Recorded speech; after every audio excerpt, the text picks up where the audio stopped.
Bonjour tout le monde, c'est James Ouz, chef cuisinier professionnel. Alors encore merci pour les abonnés et les commentaires, les conseils et tout. Je prends tout, j'adore. Ça me fait vraiment très plaisir de partager et je continuerai et encore et encore. Alors aujourd'hui on va faire une belle salade avec beaucoup de goût, vitamines, acidité, amertume. Très très bonne pour les végétariens car dedans c'est complet. En plus vous allez voir qu'il y a des petites astuces pour vos cheveux, votre peau et vos ongles. Qu'est-ce qu'il nous faut? C'est parti. Alors pour la sauce de salade, un citron, de l'huile d'olive, de la moutarde de son choix, du sel fin, piment si on désire, du poivre si on souhaite. Pour la salade, là on a choisi la roquette, on peut prendre n'importe quelle salade, des tomates, des capres, des cornichons, carottes, olives, des graines qu'on a fait sauter. L'originalité, du chia, des graines de chia et de la levure de bière. Pour cette recette, on va faire une salade qui sera avec une très bonne vinaigrette citronnée. Donc généralement, c'est un tiers de jus de citron avec 2 tiers d'huile, qui fait que ça va apporter vraiment beaucoup de vitamines, sels minéraux. Le jus de citron est très bon pour le foie aussi. Plus dans cette salade, on va apporter de l'amertume, de l'acidité, du croquant, des protéines végétariennes et d'autres vertus très efficaces pour les cheveux, les ongles et la peau. Pour commencer le dressing, la sauce vinaigrette, on va prendre un jus de citron. Le jus de citron qu'on met dans un bocal, sans pépins de préférence. On garde des pots pour pouvoir récupérer le zeste plus tard pour d'autres recettes. Ou alors si vous voulez, mettez les zestes directement dedans la vinaigrette. Une bonne cuillère à soupe de la moutarde de son choix. Alors là, j'ai de la moutarde au miel et vinaigre balsamique. Vous pouvez prendre plus ou moins forte, plus ou moins douce la moutarde. Ça, c'est à votre goût. Une bonne cuillère et demie à soupe par rapport à la quantité de jus que j'avais. On mélange un peu. On assaisonne. 2 bonnes pincées de sel fin. C'est très important d'avoir une sauce vinaigrette qui soit bien assaisonnée, avec le piment, avec le poivre, parce que c'est vraiment ce qui va relever le tout. Donc n'hésitez pas, si votre sauce est un peu trop salée, dites-vous que ça allait sur des ingrédients, donc ça va l'adoucir. Bien sûr, il faut savoir doser. Pincée de piment si vous souhaitez, du poivre. Donc là, on va dire que c'est notre tiers de notre vinaigrette, donc on va partir sur 2 tiers d'huile d'olive. Donc on va mettre de l'huile d'olive à peu près à ce niveau-là, pour avoir un bon contraste entre le gras de l'huile et l'acidité du citron. On va mélanger le tout.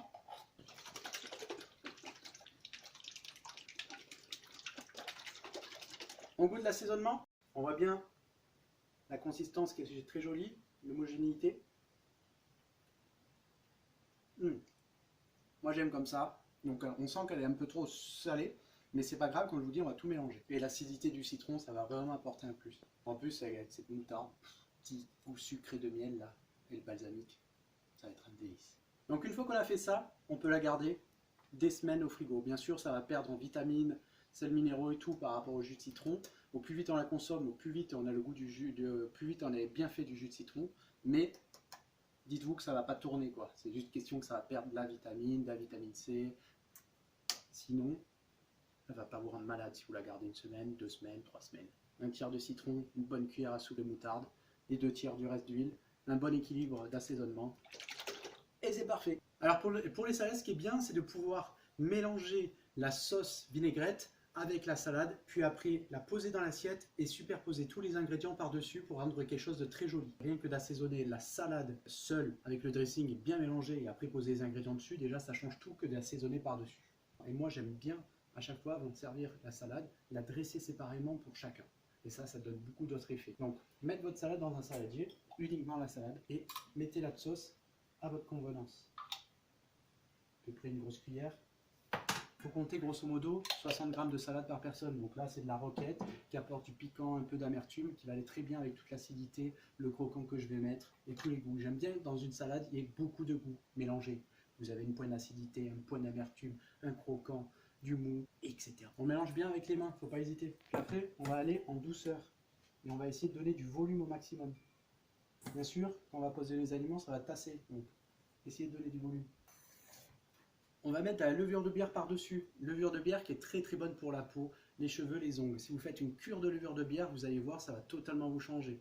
Ça a beaucoup de vertus. Donc il faut mettre à peu près 2-3 grammes sur la salade. Bonne cuillère à soupe pour ce mot. On va mettre du chia, qui est très bonne source de protéines.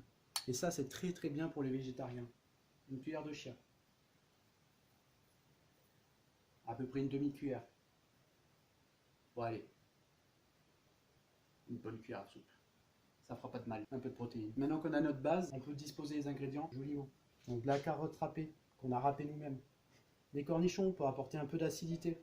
Pareil, je les ai coupés en petits morceaux pour pouvoir avoir une petite touche par-ci, une petite touche par-là. Les capres, pareil, encore un peu d'acidité, mais différente que les cornichons. Tomates, parce que c'est rouge, c'est beau, c'est bon. Les olives, les noyautées qu'on a coupées en lamelles, ça va apporter un petit peu de touche de sel par-ci, par-là. Puis si on aime les olives, tant qu'à faire. Donc on dispose ça harmonieusement par-dessus. On finit avec nos graines, que vous verrez dans cette vidéo, comment les faire. Donc, pas oublier le poussière, très important. Donc ça va apporter un peu de croquant, de la matière dans votre salade.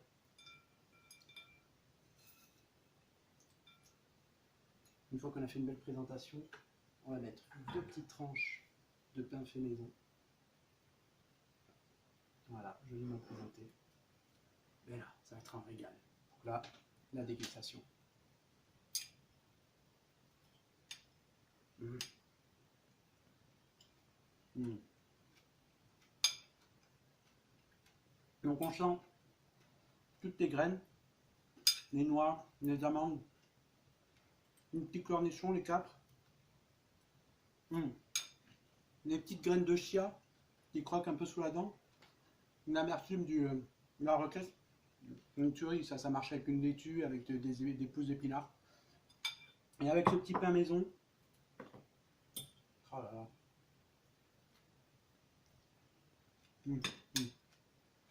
Moi j'adore. Allez, regardez-vous. Attends. Sans oublier notre bonne vinaigrette citronnée à la moutarde et au miel balsamique, qui va rajouter vraiment un plus à la dégustation, mais vous pouvez pas imaginer. Si, après avoir fait la recette, vous imaginerez bien. Non. C'est bon. Bonjour tout le monde, c'est James House, chef cuisinier professionnel. James House. Attends, je recommence. Alors ce qui est bien quand on va dresser la salade, c'est qu'on va assaisonner séparément la salade avec on va. Ce qui est bien quand on va assaisonner la salade, ce qui est bien quand on va dresser notre salade, on va assaisonner notre salade à part avec la sauce. Ça. Attends, ça vient juste de commencer. Vas-y. Une fois qu'on a fait une belle présentation. Ton téléphone, il est en train de passer sombre. Je sais pas si c'est. Là, oui, mais c'est parce qu'il est en. Et ça donne beaucoup d'autres effets, bien sûr. On va mettre du chia qui est très. Ah oui, c'est vrai. On revient. On va mettre du chia. Alors, il y a d'autres recettes où on va les faire gonfler dans du lait, sans s'oublier. Putain, mais c'est fou de zozoter tout. Après, on finit avec nos graines. Il est où le coin? Il est là. Là. Ouais. Après, on finit avec nos graines, que vous verrez dans cette vidéo, comment les faire. Donc, pas oublier le poussière, très important.